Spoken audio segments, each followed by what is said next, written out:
I know that it's a little different because of the extra collection procedure. Some of you have to go out now, but we like to, just so we can get started on the second one, we'd like to give our golden thumb to Madame Heloise Godet. Will you please come out?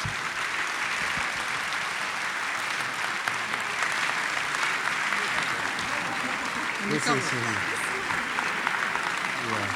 that's for you. This is something that we started giving our filmmakers who visit us a golden thumb. And I have to tell you, it means so much more to me now than ever. These are really, really precious. They were modeled after my husband's thumb. And I'm just very, very happy to present one to you, the golden thumb. Thank you.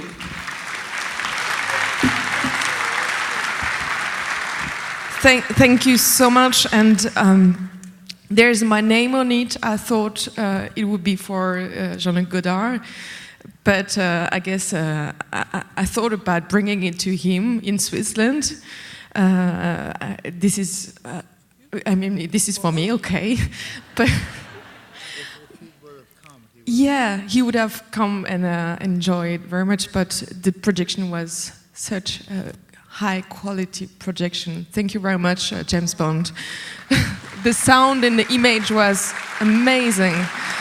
And I know that, so I'm receiving it as the huge chance to work with this living master, who is the youngest director now, though he's 84 years old, because he's pushing the limits. And that's what this festival likes, pushing the limits and trying to reinvent cinema. So thank you very much for having us here, the movie and me. We will let him take a picture with you with the thumb. Thank you. And we will take care of it for you backstage. And we are going to introduce, we'd like for you to have a seat in the center. Well, with four chairs, what is the center? And I'm doing this photo for Godard. She wants to take a picture for Jean-Luc Godard, of you. But I need a panoramic here. It's so wide.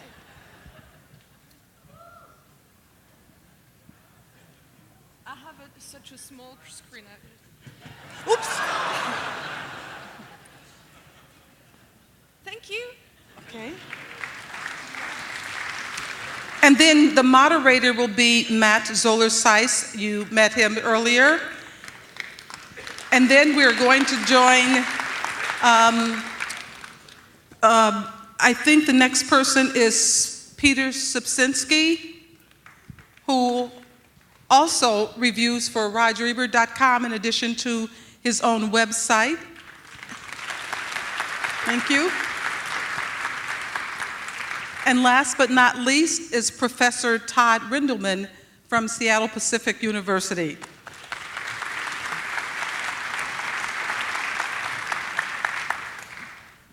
Thank you. Thank you for sticking around for this. I will just, yeah.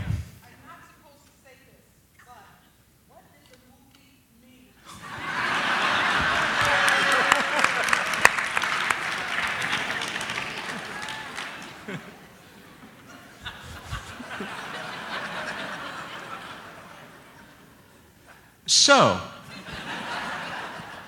very delighted to have everyone here, and I will just share with you what I said to the panel backstage. I do a lot of these, but I'm often very concerned about how to get it just right for the audience, and I think a lot about what the film is and what it's trying to do. And I have to say, this is the third time I've seen this movie. I still don't know what this movie means. I've seen it 8, and I don't know either. There you go. Okay. And I feel like that's not the best approach necessarily. And in fact, I was reminded of something that a writing teacher told me when I was struggling to write an obituary for a famous person on deadline, and I couldn't, and I tried to do it in the way that they teach you in school. What is my topic sentence? And then you make an outline and all of that. And he said, "Kid," even though he was 8 years older than me, he called me kid. He said, "Kid, you're doing it all wrong. What you need to do is puke on the page and then rearrange it so that it makes sense. And then at the end of it all, then you figured out what you meant to say." And I thought of that again watching this movie, and so I think we should really. And I loved hearing the laughter, and I liked that different people laughed, different sections of the audience laughed in different parts of it, and I was hoping that we can just sort of approach it that way. And I guess the first thing I would ask, maybe we could get started by saying, what is it like to be directed by Jean-Luc Godard? Is there a plan? What is it? What is this experience like? He's a gentleman, so he's trying to make us feel comfortable. We were filming in his own house, so in his own living room. So when you're entering the house, it's like entering in the back of the house, because there's the backstage and then he invites you to go in his bedroom to change. And then he says, "You can get down the stairs, the film is about to begin." So he's introducing as like a theater play in his own house, and then we were just 5 on the set, so it was really intimate. Including the actors? Yeah, including the actors. Was his dog there? Unfortunately not. We never got to meet the dog. That's sad. So the dog kind of he was off in his own movie. Yes, exactly. And he doesn't want to speak too much about what we're doing. He doesn't want us to do things, and he just said, "Lower your voice, speak slowly, or look at the flowers that are as sad as you are." Just not much direction, just technically direction. I wondered if it was like I've read stories of what it's like to be directed by Terrence Malick. Ben Affleck talked about how he would never know where the camera was going to be, and sometimes Terrence Malick would tell him to do something, and he would start to do it, and then he would realize that the camera had gone 30 feet over that way and was pointed at a squirrel. You never know where you're filmed. You never know when and where you're filmed. Yeah. Is that common for Godard? I mean, based on your history of it? I mean, I always wonder how much of a plan does he have? Now as opposed to then. And I mean, did he ever talk about that? There was a thick script, so everything was already written for him. Though he says the contrary, he already exactly know what he's going to do. Yeah. Yeah. This is the guy who did. I mean, this is the guy who did a movie of King Lear without ever actually breeding King Lear, allegedly. And wasn't that Woody Allen was? Woody Allen's the fool, and Molly Ringwald's in it, and I think Burgess Meredith is in it. Norman Mailer was going to be in it, and was going to write the screenplay to King Lear, and that just fell apart badly. That was like one of the big Cannon films. Right, I was going to say, that wasn't the contract for that, signed on a cocktail napkin? Cocktail napkin at Cannes Film Festival that was going to be made in 1 year. And I think like the actual opening of the film is, I guess he did like a phone recording of them negotiating the contract. So you actually hear that like on the soundtrack of the film. I think that's like the opening scene of it. And then it gets really weird. You thought this was weird. Wait till you see the King Lear that he made. That'll knock your socks off. What does it do? I think there's a perception that if a movie is not essentially executed according to a very rigid plan, that there's 3 acts, a beginning, a middle, and an end, and it all wraps up neatly, and the movie's telling you what it means, that it's not a good movie. And I wonder if we could talk a little bit about that. Like, what do you feel when you see this movie? What do you think? Chaz asked that question, what do you think this movie is about? That's actually a really good question, and I don't think it's one you can answer the traditional way. But what do you feel? What do you think? What are you experiencing when you watch this? It's exactly it. It's about feeling the movie. It's about all these bits of poetry that you can just take from the beginning till the end randomly. And sometimes you get bored and suddenly he puts a naked woman, so you're waking up. And then he puts this beautiful music and immensely beautiful picture, and you're taken by this film, and he cuts it because he wants you to get up again. He puts this spectator in a position of uncomfort, that he's playing with us, and that's what I like in it. So I'm just watching the movie and letting him play with my feelings, my sense, because of the sound that is disturbing also a little bit. Yes, I was noticing that again, that it was something the first couple of times I've seen this, it wasn't nearly as good projection and sound as we got tonight. And I was really noticing how you hear, he plays with stereo.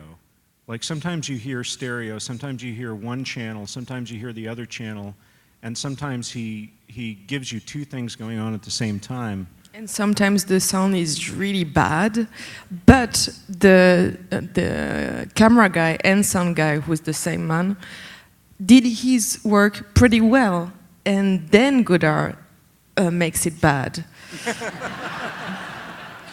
So. Did he ever? Does he ever?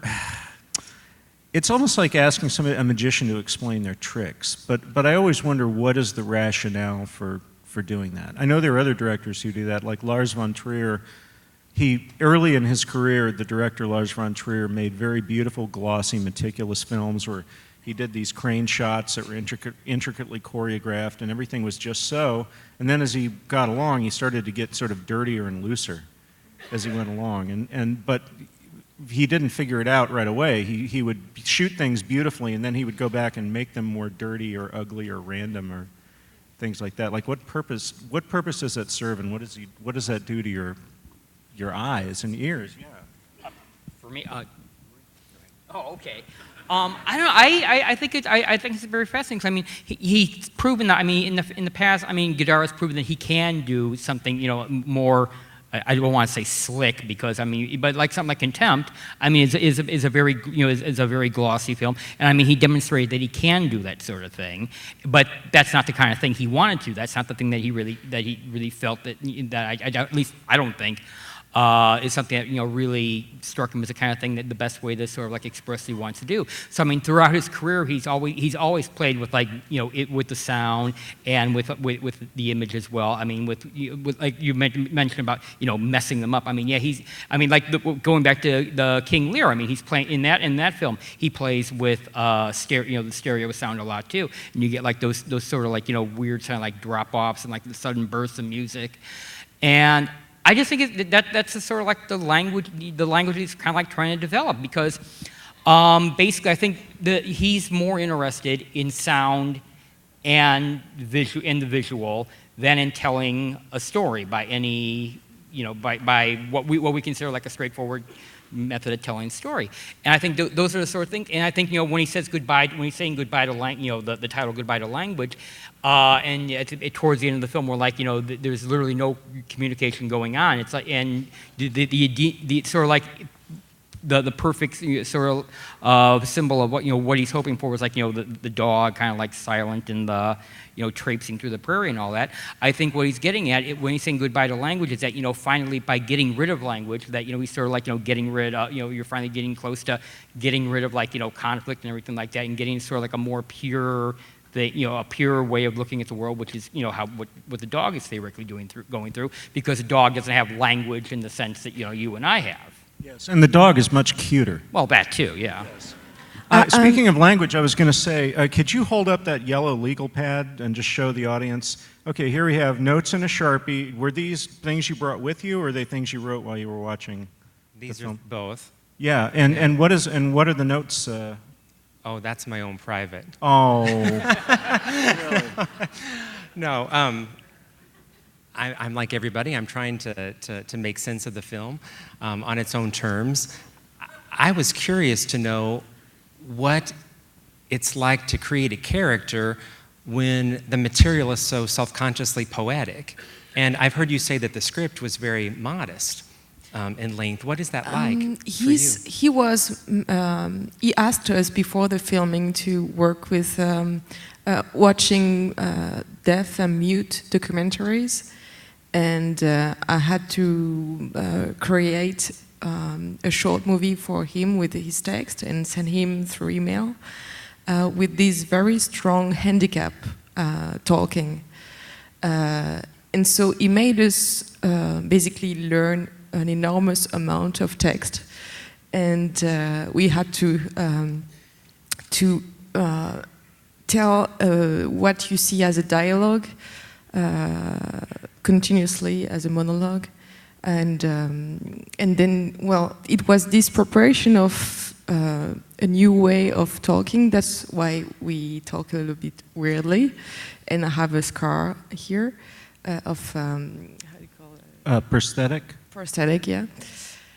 And that's a little bit of preparation before the shooting already. And also, goodbye to language has two meanings. It's adieu in the region of Switzerland where Godet is from, means hello or bye, both.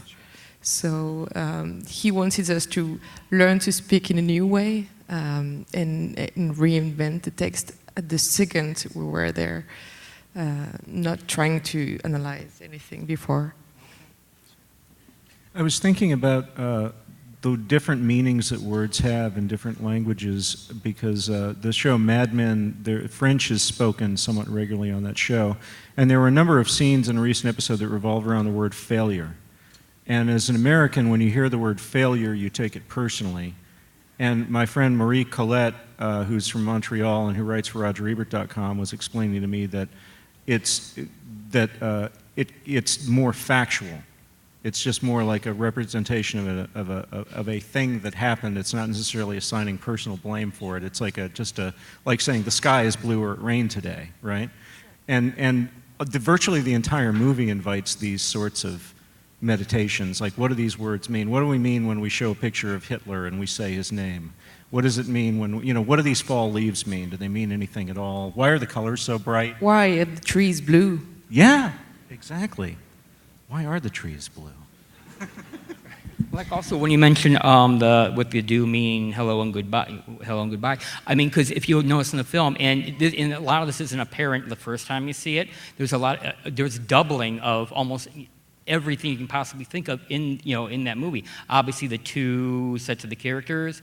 Many of the scenes are played out more than once. Even like a lot of the film clips that you see involve like doubles of one form or another. Because you got Dr. Jekyll and Mr. Hyde with the doubles. Metropolis with Maria, because you have Maria and the which is itself a Frankenstein story, and there's Frankenstein you have the referenced, Frankenstein right. story too. Yeah. So it's interesting to point that out, because I mean the doubling is obviously a recurring theme in this film. What they call images are what is that line? Are the murder of the present, are becoming the murder of the present. The murder of the present. And I want to ask him what that means, and he's not here, so I can't. But you want to call him right now? Yes. It must be 3 a.m. So? But everybody here probably has internet access, at least at home, or a cell phone in their pocket. Maybe you're on Facebook, maybe you're on Twitter, you send emails, you're on Instagram, something like that. Like almost nobody just lives in the real world now. And there are constant claims on our attention, and I felt like this movie got at that as well. The way that there's always 2 and sometimes 3 and sometimes 4 things fighting for our attention in every scene and every moment. And the idea that it's impossible to complete a thought now. Yeah. That you can't complete a sentence, you can't complete a thought, you can't do just one thing anymore. That's a whole thing about this movie too. And he's talking about iPhones at the beginning that are getting all our attention, excuse me. And we're all like that all the time. And he's also playing a lot with technology all the time. On the filming, it was like this also. So he's not one of these grumpy iPhones of the devil people? He's the youngest. He wants to, to know about technologies and everything. Well, I think before he did this film, he did like a short film in 3D, and I don't know if this actually turned out, but what I was reading about when he was trying to make that was that I guess instead of using like a traditional 3D format for that short net, that I guess he was trying to invent like his own 3D camera that consisted of 2 iPhones. That's right. And that's what it was. And he wanted something really handy that he can put in his pocket really easily. So then he got this Canon 5D or 7D, I don't know, on a rig that makes 3D. But it's really like homemade. Yeah. He wanted to push the limits of the 3D, and so he makes it not comfortable for the audience, making the normal 3D incorrect. And I mean, it looks amazing. And because obviously we've all seen a lot of 3D movies, and as you pointed out when you introduced earlier, there's a lot of most of them are not very good. I mean, it's a very primitive way that a lot of directors think about how to use it. Right. 'Cause I mean, it's basically like in the old days, it'd be just like throw stuff, and that can be fun when you're watching something like House of Wax and all that, but that can get kind of tiring after a little bit.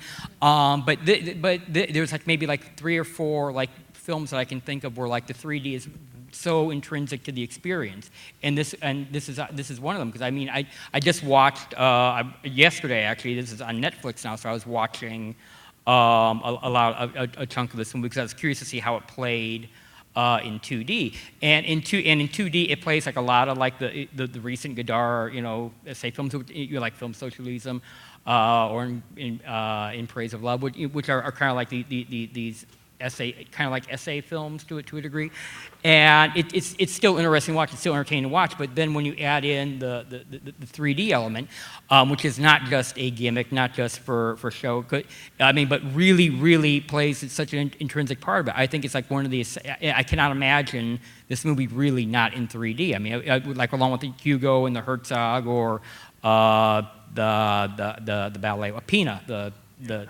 we were talking backstage about U2 3D with the concert film, which is also one of my favorites, which uses 3D to put you everywhere in the arena at the same time. They're sort of superimposing 5 or 6 different layers of things over each other, and you can see all of them distinctly, even though they're all on screen at the same time, which is amazing. But I was thinking, like, situating this within the tradition of the French New Wave, one of the great innovations of the French New Wave was that they made a popular audience aware of films, as things as artistic expression that was interesting because of what it was doing, not just because of the story it was telling, but because of what it was doing. And cutting when you don't expect it to cut, moving the camera in ways you don't expect it to be moved. Yes, exactly, and he does that in this movie still, 60 years later. Wow. And there's this moment, this incredible, there's actually more than one of them, where you were talking about the cameras. You have to get a 3D image that our eyes can read, you have to have the cameras exactly pointed at a particular angle to mimic the way our eyes perceive depth. And there are several moments in the movie where one of the cameras stays still and the other one moves. And it's like it's got a lazy eye. Like the movie has a lazy eye. It's like, what's that? Is it Godard doing that? Is it a camera person? Like, no, it's technically it's that each camera represents an eye, and when you put it at a certain distance, it creates 3D. But if you're doing like this, then it's 2 different images, but you can still put it together, and that's like, you don't know which one you have to watch. But he was trying a lot of different techniques for 3D. And for example, you have a traveling essay that he has put on a little electric toy train on the floor. And so this was all these mini 3D cameras coming to us like that on a train. And when they were... He's putting iPhones on a train set?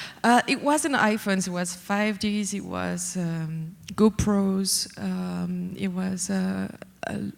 I don't know the brands. He really is like a little kid. Yeah, and That's they were fantastic. all on the floor like this, putting these little cameras. Godard, Fabrice Saragno is a cinematographer, and his assistant also. I mean, that was very like kids playing. I found that American university students respond really strongly to Godard's films, past and present, positively because there's so many different points of entry for them, and they get excited about interpreting and making meaning. And then other students are troubled by them because there's so few toeholds in it to sort of figure out what's going on. And so I'm curious to know, what has been the reaction of some of your French friends that you've got to see the movie with, or French moviegoers in your maybe opportunities to watch the film with You them? mean cinema, the one that are doing cinema, or friends? Yeah, or both. They take it as a provocation to be pushing the limits too, because in France we tend to really want to do new cinema, new waves again and again and again, always new waves, and then the critics now in France say it's supposed to be a new wave now, but then they see it and they say, no, I'm not new enough, I have to go further now. One last question, and then we'll open up the floor to questions for the audience. I wonder if you could talk a little bit more, just physically, in the moment, what is it like to be directed by Jean-Luc Godard when you are having deep philosophical conversations and you and the other actor are naked and one of them is sitting on a toilet? I mean, that's like, how do you center yourself? I mean, is he standing off camera saying, now talk about Hitler? I mean, how does that work exactly? It's sometimes it's like at this precise moment there were no sound. So the pooping was added in post. We didn't even know there would be that. So at the first one it was like, okay, is that really it? I was going to say, I hope you didn't have to do a lot of takes No. if it was real. I thought it was a really deep intellectual scene, and I had to do this. I had to read this later. Well, no one can accuse him of taking him too seriously when the deep philosophical conversations are accompanied by sound effects records of a guy voiding himself. Yeah. And then occasionally he cuts to the dog going, you know. I think it's really tricky.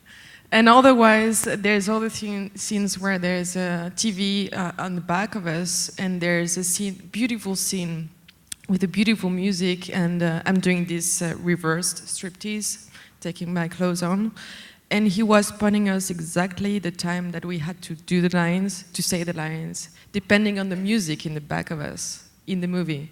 So he was like a conductor. He's a musician too in his ways, directing and editing, and it's really precise in this way also.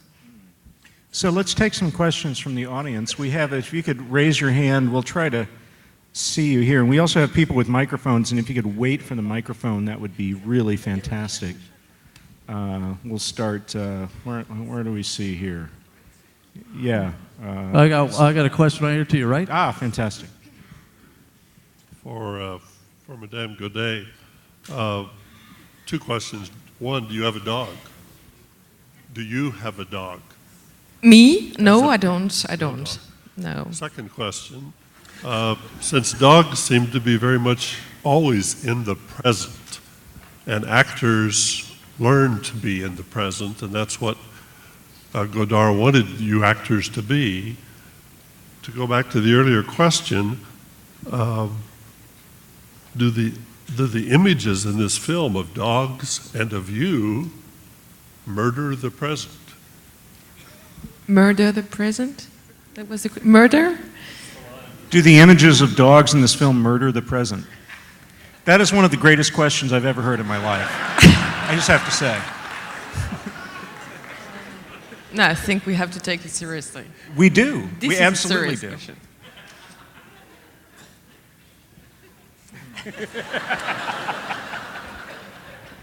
No. I don't know. That's a great question, though. The idea that a dog is always in the present tense. Yeah, but he's so present. This dog, when you see it, it's just like you can put a beautiful text, but you just watch the dog because he's so present. So it's the contrary. I think he's emphasizing the present. I don't know. I want to know the story behind that image of the dog floating down the rapids. Did the dog fall in the river? I wonder too. I'm sorry, I don't have the answer. Yeah.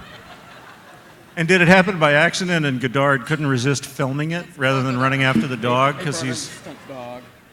Anyway, Let's call Peter. Next question. Question from the balcony to your right a little. Oh, yeah, hi. A shout out to James Bond for those glasses. Truly, it made a tremendous difference in the viewing of this film. So thank you. Thank you. Okay. Anyone else? Anyone else? Bueller? Should I speak? Right here, should I speak? Oh, okay, hi. Right Great. here. It was very interesting as I watched the film. Much of it, I wasn't too sure what I was watching. However, when they referred to Hitler and Germany, I had a feeling that there may be some connection, because today is Yom HaShoah, and Yom HaShoah is the day that the remembrance of the Holocaust. So I thought perhaps what he was doing, because after I thought of that in the film became very serious and very grim to me. That everything that was done because people were unhappy, that there was something wrong. I even felt so sorry for the dog when he was trapped in that room and couldn't get out. You know, that was sort of a serious thing to me. Why was the dog there? What was keeping the dog from getting out? At any rate, I took a very peculiar view of the movie. This actually, I wrote down a line this time when I was watching the movie, and it was in the dark, so my handwriting is not so good. I don't know how you can read this. What is fitting flatness into depth? Talking about language. What's difficult is to fit flatness into depth, and talking about just the impossibility of words to capture things. That's what I got out of it. Anyway, I don't know. Well, that's sort of like a thing. That's actually been a recurring theme of like a lot of Goddard's recent films, like the inability, for example, for like cinema to fully capture, especially the Holocaust, to fully capture the sheer enormity of that. Now, it's one of the reasons why in Praise of Love, he kind of goes off on Spielberg. Yeah, I was going to say he hates. Yeah, he kind of goes Schindler's off. List. He goes off on that because I think his theory was that it just brought kind of Hollywoodized it. And it was all about the people who survived it, and it just didn't. And then it didn't really touch on the sheer horror of what there is a school of thought, and Goddard subscribes to it, that certain things are so horrible, so atrocious, so unfathomable that if you try to represent them in art, you diminish them. You cheapen them, yeah. In some way, yeah. I don't know if I agree with that, but I first heard that, I guess, 20 years ago when Schindler's List came out, and I haven't stopped thinking about it. So there's that. Anybody else? Another question from the balcony, all the way up to your right. Right here. My right. All the way up. Okay. Hey, is 3D you are way at the back. Wow. Yeah. Okay. The most. Is 3D as big a trend worldwide as it is in the U.S.? Yes. Although it seems to have ebbed a little bit. Do you get that impression? They're still doing it for all the big, the big blockbusters and all that. But I think, there was that period where it seemed like every film almost was coming out in 3D. And I think you got sated after a while. So I think it didn't quite take over the filmmaking world to the degree that I think they were predicting it was going to after Avatar, when that movie made so much money that everyone had to make everything in 3D, and then you got a whole ton of these things that just no one cared about after a while. Well, and every few months, Roger would write something that everyone else had to pay attention and respond to and argue about. And one of the pieces he did near the end of his life that got that sort of attention was a piece about 3D, where he essentially said it's not necessary for almost any movie. Very few, he just was like, I don't care, I don't need a third dimension. Why is everyone so obsessed with having a third dimension? Yeah. When I was younger, when I was younger, that's when they had the 3D revival in the early '80s. Coming at you. Metal Storm, Friday the direction the of 13th, Jared Part 3. Sign. And, Yes. and again, if you're a 10-year-old boy when you've never seen a 3D movie before and it comes out like that, then of course you think this is the greatest thing ever, and that was great. But then that 3D revival died out after 2 years. So you got your fill of it. Then you get to like Amityville 3D, and then you realize I got better things to do, and by that time it's gone. So then it comes back. And you think, okay, this is just going to last for a couple of years, and it's fine, it's fun. At the beginning, there were a couple of amusing ones, and then everything started being in 3D. And very few of them did anything interesting with it. It was just like and a lot of times, they wouldn't even shoot them in 3D. They would shoot them in 2D, and then do like this really crappy sort of like CGI conversion to make them to put them in as like this fake version of 3D. And if you watch them in the theater, that's where like a lot of the 3D movies, when Roger would complain about them looking really terrible, that was one of the reasons why. Like that, what was it? The last Airbender, I think it was. Yes. Because that one, and I had actually wrote something about that, and he like put it on his blog in that. The 3D in that was so bad, because that was like one of these conversion things, and they did it at the very last second, and they really rushed it. It was so bad that 15 minutes into the movie, I took off, at the screening, I took off the glasses because I literally could not watch anymore like that. And I would say that maybe for the rest of the film, maybe like 20% of it was actually in 3D, and the rest of it was just, like you could watch the rest of it without the glasses, and that's the reason why, I think it kind of like the 3D didn't quite take off. I wish I could remember the name of the 3D. Yes.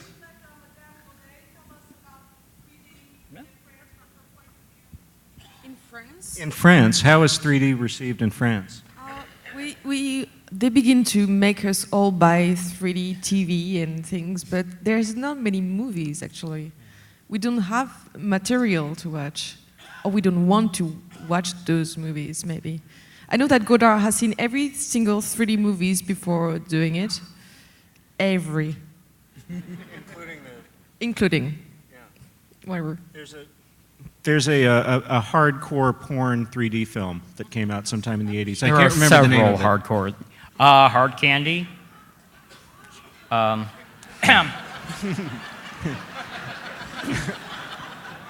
So I've heard.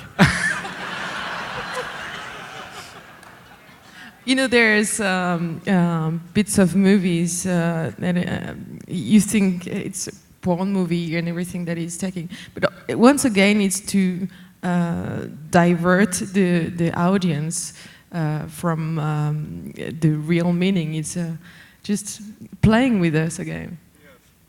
Well, just to... Oh, we have a question right down in front. Yeah, I noticed that you're wearing fingernail polish.